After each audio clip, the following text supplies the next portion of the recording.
He was dragged out of his own home in handcuffs. No warrant. No explanation. Just two deputies claiming, "We got a call." His 10-year-old son watched from the stairs, frozen in terror. At the station, they laughed when he asked for a lawyer. "You people always think you got rights." What they didn't know, the man they just humiliated in front of his child had the power to ruin all their careers. Subscribe and tell us where you're watching us from. Evan Carter liked quiet mornings. He stood at the edge of his driveway in suburban Marietta, Georgia, sipping coffee from a black thermos. The sun was just beginning to rise, casting long shadows over the cul-de-sac. From inside the house, the faint clatter of cereal bowls and his son's footsteps echoed through the windows. Evan wore gray joggers, a white t-shirt, and house slippers. Nothing about him screamed threat. But when two Cobb County Sheriff's deputies turned onto his street, their eyes locked on him like he didn't belong there. "What's your name, sir?" One of them barked before stepping out of the cruiser. Evan blinked. The question was abrupt, loaded. He set his thermos down slowly on the porch railing. "I live here," he answered evenly. "Is there a problem?" "We got a call about suspicious activity. We're investigating." Evan didn't flinch. He'd seen this dance before, the manufactured urgency, the blank stares when asked for details. "May I ask who called?" "You matching a description," the second deputy cut in, already walking toward him. "Step away from the door." Evan's jaw tightened. He took one step down from the porch, hands clearly visible. "This is my house," he repeated. "My son is inside eating breakfast." That's when the first deputy reached for the cuffs. "Turn around." "For what?" "Don't resist. You're being detained." The cuffs clamped around his wrists. Tight. Deliberate. From the living room window, Evan's son appeared, small, motionless, eyes wide. Evan didn't say a word. He just looked at him, held his gaze, told him silently, "Don't be scared. I'm still in control." But inside, his stomach twisted. They didn't ask for ID. Didn't ask for a lease. Didn't check with dispatch. They saw a man who didn't look like he belonged and acted on instinct. They walked him past his own mailbox, past his son's bike, and shoved him into the back of the cruiser. The street was silent. Nobody came outside. Nobody asked questions. As the cruiser pulled off, Evan rested his head against the window, the metal of the cuffs digging into his back. He had one rule for moments like this: say nothing until you're safe. He glanced down at the deputy's nameplate as they drove. R. Thatcher. Noted. At the station, the tone shifted. They made him sit in a holding chair, not a cell. No charges. No paperwork. Just a long, slow wait. After 2 hours, he asked, "Am I being arrested or questioned?" The officer at the desk, a young man with buzzed hair, looked up slowly. "You think you're owed something?" Evan smiled, a small, tight smile that didn't reach his eyes. "I think you made a mistake." The officer smirked. "We don't make those here." Evan leaned back in the chair. "You just did. And I'll make sure it costs you." But for now, he waited. He still hadn't told them who he was. They hadn't asked. They just saw a black man standing outside a house in a nice neighborhood. And to them, that was enough. It had been 3 hours now. Evan Carter sat handcuffed to a metal bench in a narrow processing room at the Cobb County Sheriff's Office. His wrists ached. The left cuff was too tight, probably on purpose. No charges. No rights read. No phone call. He had asked for a supervisor once. The response? A chuckle and a door slammed shut. The young officer with buzzed hair re-entered the room, this time with someone new, Sergeant Lyle Donovan. Stocky. Mid-50s. The kind of face that had been on too many retired but still around job titles. Donovan stepped in, arms crossed. "You said this is your house?" he asked, voice low and skeptical. Evan didn't look up. He just nodded. "Yes. Evan Carter. 11 Oak Bend Way. I've lived there for 8 years. My son is 10. He's home alone now. Because you dragged me out with no explanation." Donovan glanced at the paper in his hand. It was blank. "And what were you doing this morning?" "Just standing there?" Evan blinked slowly. "Drinking coffee." Donovan stared, then leaned down a little. "Look, I don't care what your job is or what kind of car you drive. This ain't about your resume. A neighbor saw a guy who didn't look right outside a nice house. We respond to those calls." Evan raised an eyebrow. "Didn't look right?"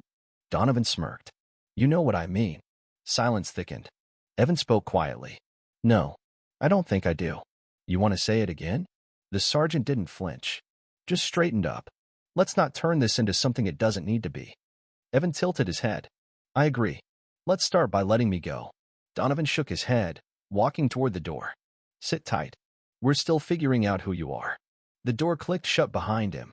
Who I am, Evan thought. You don't even know yet. But they would. He glanced at the security camera in the corner. The red light was on. Everything was being recorded. Good. He counted each second. Every minute they kept him here without cause was another nail in their department's coffin. But the wait wasn't over. At hour 4, a deputy brought him a lukewarm cup of water. Still no phone call. Still no charges. Outside the room, voices echoed. One of them, faint but clear, said, "Why's he still here? Some kind of attitude problem. Thinks he's special." Evan smiled to himself. That part, at least, was true. He was special, just not in the way they expected. And when the right person opened that file, this little incident would become something very big. The precinct clock hit 4 hours and 38 minutes. Still no charges. Still no lawyer. Still cuffed. Evan Carter shifted in the metal chair. His wrists were raw now. The left one had gone numb. The buzzcut officer returned, holding a clipboard. His tone was smug.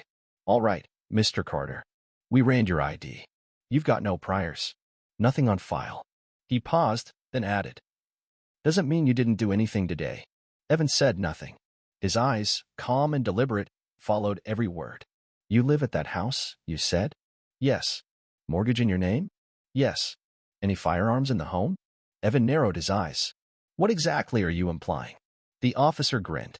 "Just trying to figure out what kind of man keeps his kid alone in the house while he's out wandering around the porch."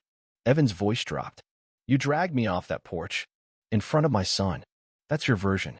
He turned toward the door again, clearly expecting the conversation to end. But something shifted. A voice called from the hallway, sharper, older. "Hold up. Who signed the intake form on Carter?" A pause. "What intake form?" Silence. Evan heard it. The first crack. A procedural misstep. They had detained him, but never booked him. No paper trail. No charge sheet. Not even a signature from the officer who cuffed him. It wasn't just sloppy. It was illegal. The buzzcut officer leaned out the door, nervous now. Sergeant Donovan took the call. He's handling it." Another voice snapped back. "Then get Donovan. Now." Evan stayed still, but inside, his pulse ticked up. Not from fear. From calculation. They were unprepared, uncoordinated, and totally unaware of who they had sitting handcuffed to a steel chair. Another deputy passed by the door. Paused. Looked inside at Evan. Then double-checked the name on the door. "Carter?" he asked.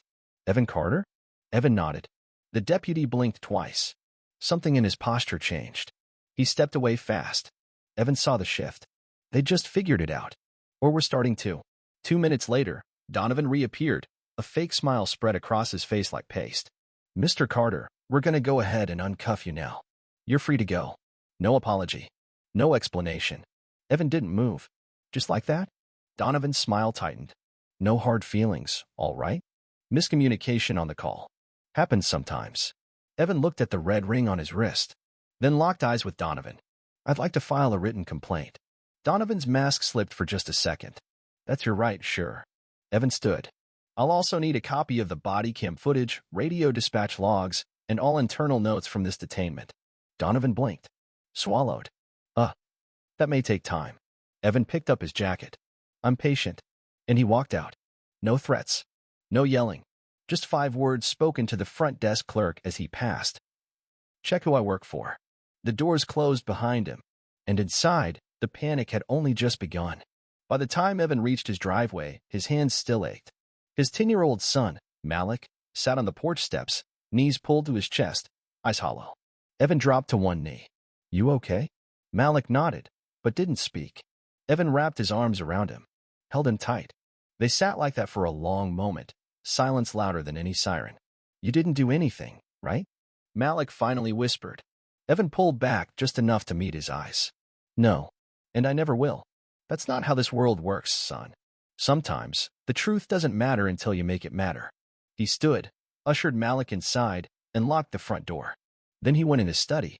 He didn't grab a phone. He opened a safe. Inside, an embossed leather briefcase. He hadn't touched it in months. He placed it on the desk, opened it, and pulled out a federal ID. Department of Justice. Office of Inspector General. Senior Field Auditor, Internal Investigations Division. Evan Carter wasn't just some man on a porch. He was one of the few people in the United States legally authorized to investigate corruption in any federal or local law enforcement agency, without notice, without permission. And today, he had cause. He picked up the phone, not his cell, the landline, dialed a number from memory. This is Carter. Prepare a file on Cobb County Sheriff's Office. Date of incident, today. Unlawful detainment. No warrant. No probable cause. Denial of counsel. Zero paperwork filed. The person on the other end didn't ask questions. They just said, "Copy that, sir." Full trace initiated. Back at the precinct, panic was setting in. Donovan sat in the back office, door closed, face pale. Wait. He said, "Inspector General?" That's what he said. I checked. It's real. DOJ badge number matches. Donovan swore under his breath. The buzz-cut officer looked like he wanted to vanish. What do we do? Donovan didn't answer. He was scrolling through Evan's public file now, his hands trembling. Veteran. Law degree from Howard. Former compliance advisor for the Eastern District. Transferred to OIG 5 years ago. He wasn't just connected. He was internal affairs for the federal government. And they'd cuffed him in front of his kid for standing on his porch. No cause. No paperwork. And worst of all, no idea who he was. Donovan leaned back in his chair, his mouth dry. We need to get ahead of this. Now. But it was already too late. In a secure DOJ server in Washington, a flag had been raised. 2 hours later, a case file marked high urgency, civil misconduct potential was opened under Evan Carter's name. Not as a suspect, as the lead investigator. The next morning, the Cobb County Sheriff's Office buzzed like a hornet's nest. Phones rang off the hook. Emails pinged nonstop. Every inbox in internal admin received a new subject line. OIG notice. Preliminary review authorized. Internal civil rights audit. Sergeant Lyle Donovan sat frozen in the shift supervisor's office, rereading the same email for the 4th time. What is this? He muttered. The captain standing over him answered grimly. This is the beginning of a full audit, Lyle. Your precinct. Your intake records. Your use of force history. Your body cam compliance. Every decision you made yesterday, it's on file now. Donovan looked up slowly. He said he was just going to file a complaint. The captain didn't blink. He lied. Meanwhile, Evan Carter was sitting in a glass office 40 miles away. His badge was clipped to his belt now. He didn't wear it often. He preferred to let his words carry weight. But today, the badge was visible. 2 agents from DOJ Region 4 sat across from him, watching as he tapped through surveillance footage, slowly, deliberately. Evan paused the video on the moment his wrists were cuffed. Timestamp that. No Miranda rights. No explanation. My son witnessed the entire event from inside the home. The first agent spoke softly. You want to take this national? Evan's voice was flat. No. I want it clean. No press. No headlines. Just consequences. Inside the system. He tapped again. That's the power they trust me with. The second agent shifted. You want to lead the inquiry? Evan didn't look up. I already started. At Cobb County, the cracks widened. Body cam review requests were piling up. Records were missing. One officer, the one with the buzz cut, was already on administrative hold for false detainment with no paperwork. 2 deputies were quietly reassigned. One sergeant, Donovan, was now flagged for pattern review, suspected profiling behavior. All it had taken was one report, filed by one man, with the right clearance, and the resolve to see it through. Back at home, Evan stood in front of Malik's school. Pickup line. Sun fading. Kids racing around. Malik spotted him and ran toward the car. But this time, his steps slowed before reaching the door. He looked up at his dad, eyes questioning. Are they going to come back? Evan knelt down. No, son. Not anymore. Because you told them who you are? Evan paused, then shook his head. No. Then why? Evan smiled, just a little. Because now they know who they are. 3 days later, Evan Carter walked through the front doors of the Georgia Bureau of Investigation Regional Field Office. No suit, no briefcase, just a man with a badge and a federal mandate. He was greeted by Agent Dana Ortega, internal liaison. They're stalling, she said under her breath as they walked the hallway. Cobb County claims they lost the cruiser GPS logs from the day of your detainment. Evan didn't blink. That's obstruction. Ortega nodded. Already flagged. We've also got discrepancies in body cam uploads. 2 cameras malfunctioned during your arrest. Evan stopped walking. Whose? Ortega checked the tablet. Officer Russell Thatcher. and Sergeant Lyle Donovan. Evan's jaw tightened. That was it. He didn't need the footage to know what had happened, but he'd make sure they regretted trying to erase it. They reached the conference room. Laid out on the table, intake logs, chain of custody records, officer complaint histories, training files. All cross-referenced. All active. Evan sat down, opened his own folder, and began. Start with Donovan. A printed record showed 12 complaints in 7 years, none of which reached disciplinary review. All closed internally, Ortega said. Most within 48 hours. Some without even notifying the complainant. Evan tapped the corner of the report. Pattern of concealment. That's your foundation. Start pulling his report timestamps. Compare them with actual CAD entries. Ortega whistled low. You think he's altering logs? Evan didn't answer. He didn't guess. He knew. That night, Evan sat alone at his kitchen table, a cold cup of coffee untouched beside him. Malik was asleep upstairs.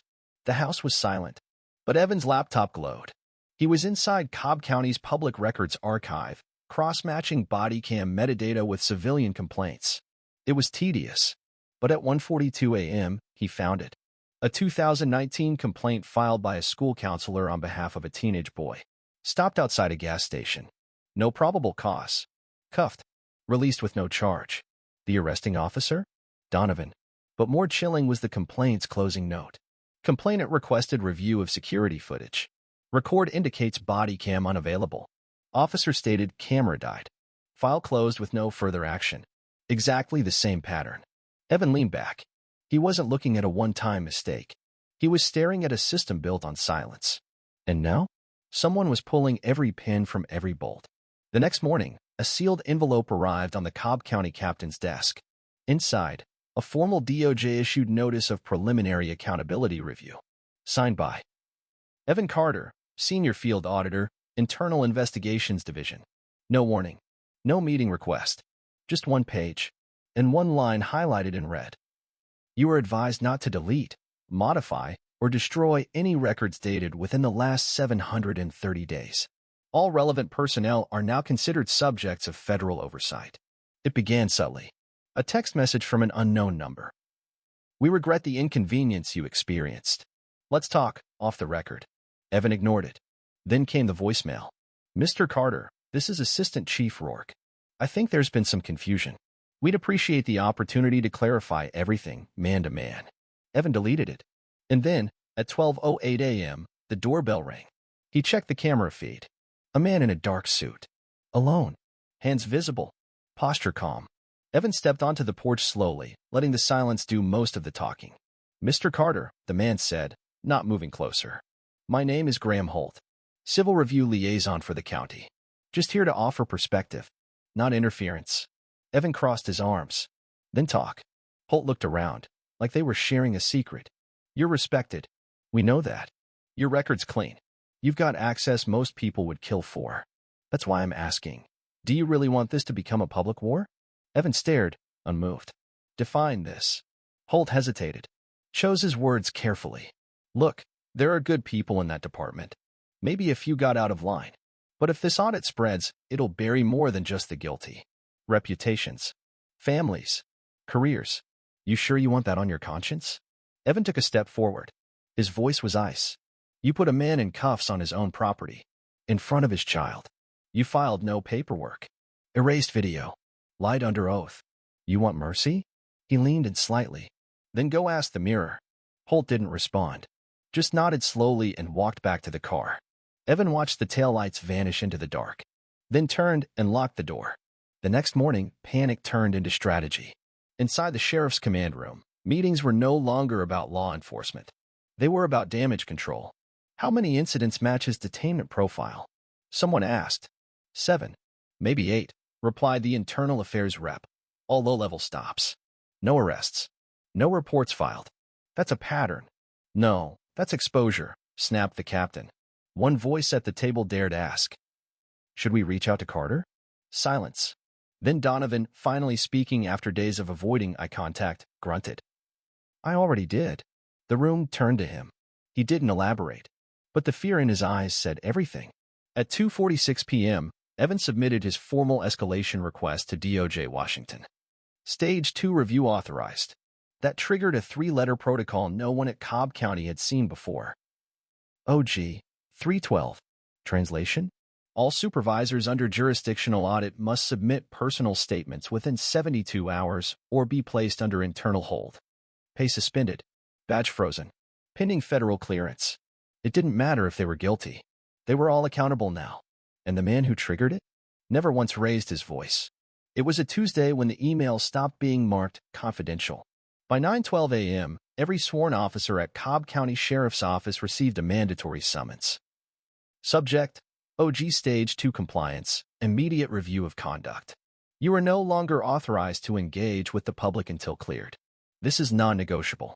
Phones lit up. Desks emptied. Field units recalled. Patrol routes frozen. Cobb County law enforcement ground to a halt, not because of protests, not because of budget cuts, but because one man filed the right paperwork. Evan Carter sat calmly in the DOJ's satellite audit room. His badge sat on the table, and used. He wasn't doing interviews. He wasn't taking statements. He was reviewing patterns. And the patterns were damning. Officer Russell Thatcher, the buzzcut deputy who cuffed Evan, had 12 undocumented stops over the past year, all with verbal warnings. No reports. All black or brown males. No written justification. Sergeant Donovan flagged again. This time for a 2020 incident involving a high school senior. Same MO. Evan placed the two names together on a digital board, then drew a line between them. The screen lit up with a red warning, multi-actor behavior linkage confirmed. That was all he needed. Across town, the sheriff's conference room was in shambles. The captain read the memo again, sweat visible at his collar. He's got us under federal behavior mapping. A lieutenant flinched. What even is that? The IA agent responded grimly.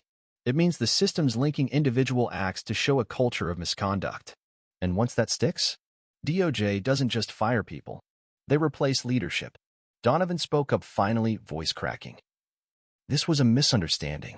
A guy standing on a porch. That's all. The room turned toward him. The IA agent stared. No, Lyle. This was a pattern. At 6:15 p.m., Evan Carter received a single-line message from DOJ Oversight. Stage 3 approval pending. You are cleared to draft final accountability report. He exhaled quietly, then tapped the document open. Each section had already been written over the past 10 days, calmly, precisely, emotion stripped from every word. But it wasn't just about punishment. This was a blueprint for permanent institutional removal. Final recommendations. Immediate termination of officers Thatcher and Donovan. Suspension and federal review of current command staff. Installation of independent federal monitors for 12 months. Mandatory civil rights retraining for all sworn staff. It wasn't a press release. It wasn't revenge. It was procedure. And once he signed it, nothing could stop it. At 9 a.m. sharp, Evan Carter walked into the Department of Justice's Southeastern Oversight Building. No escort, no announcement, no media. Just a sealed envelope in his hand. The receptionist, recognizing the badge clipped to his belt, stood immediately. Mr. Carter? Evan nodded once. Final submission. Please log it as delivered. The envelope was passed without ceremony. No grand moment.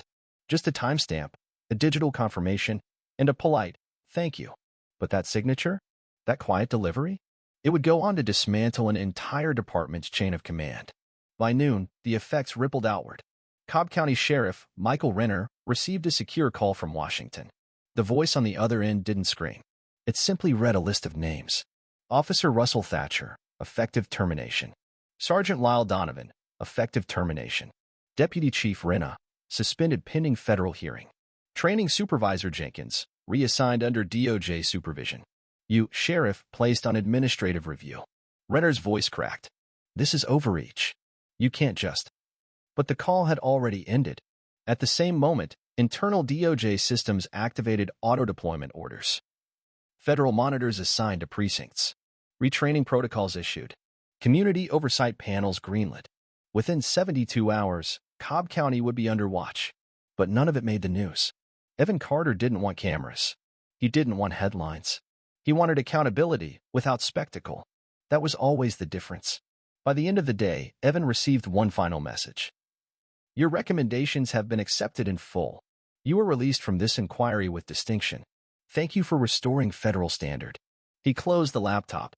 No celebration. Just quiet. Then he walked to Malik's room. The boy looked up from a textbook. Is it done? Evan sat beside him. Yeah, it's done. Malik stared at his father, hesitant. Will they come back? Evan smiled gently. Not these ones. Across Cobb County, offices sat empty. Desks cleared out. Badges turned in. The ones who thought they'd always get away with it now watched from a distance as their power disappeared. Because of one man who didn't shout, who didn't beg, who just followed the law better than any of them ever did. 3 weeks later, a quiet cul-de-sac in Marietta, Georgia, the same neighborhood where it all began. Evan Carter stood on the porch of a modest brick house. No briefcase, no badge, just a simple folder tucked under one arm. The door opened slowly. While Donovan stood there, unshaven, out of uniform, shoulders hunched like he hadn't slept in days. His eyes widened. You? What are you doing here? Evan didn't smile. You still live here. That surprised me. Donovan's jaw twitched. You came to rub it in?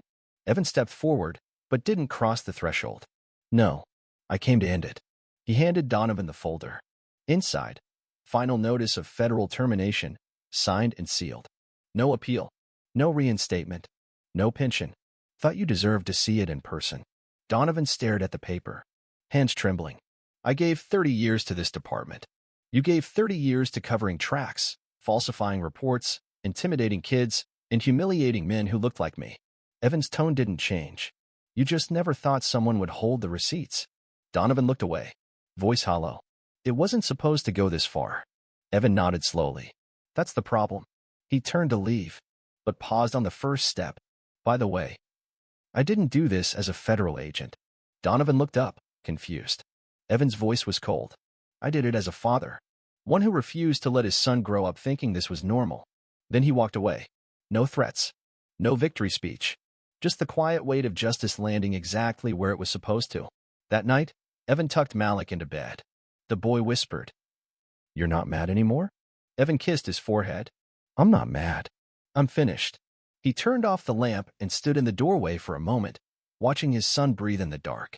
This story wouldn't make the news. No protests, no headlines, no hashtags. But in one corner of Georgia, the system that had treated black skin like probable cause had been stripped clean from the inside by one man who never raised his voice and never backed down. The cuffs were gone. The damage was done. But the silence? That would never return. Share your thoughts in the comments below, and don't forget to like and subscribe for more stories that inspire action and hope.